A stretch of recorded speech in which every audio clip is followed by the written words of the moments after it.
Hello everyone, this is Kuldeep from Gestisoft. Welcome to a new video on Business Central for warehouse management.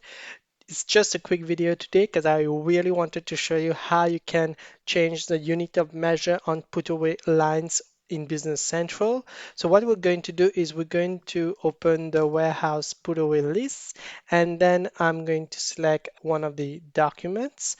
And as you can see here, we already have an item that has been listed in this document. And if we scroll to the right, you can see the unit of measure here, which is in pieces. You can also see the unit of measure, which has been written here on your right in the summary preview. Now, let's say you want to change that unit of measure. Now, when it comes to changing unit of measure, you cannot really change it for receive items, but you can change it when it comes to the place of the items. So let's say, for instance, if you receive two pallets of a specific item and then you want to then change that unit of measure when you are going to place it, then you can change only the place unit of measure. So you cannot change the pallet, but you can change the place one. So you can probably put it in pieces or any other unit of measure that you use.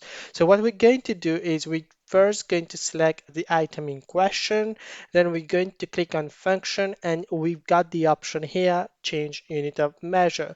And you can then click on that and do your changes. Now, I'm not going to do it here because I'm using a demo version of Business Central. So I don't have all of the information set up so that I can do it, but I can assure you that it will work when you do it on your own Business Central platform.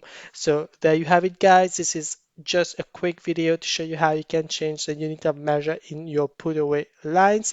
Hope you've enjoyed this. Don't forget to like, comment, share, and subscribe, and I will see you soon. Bye for now.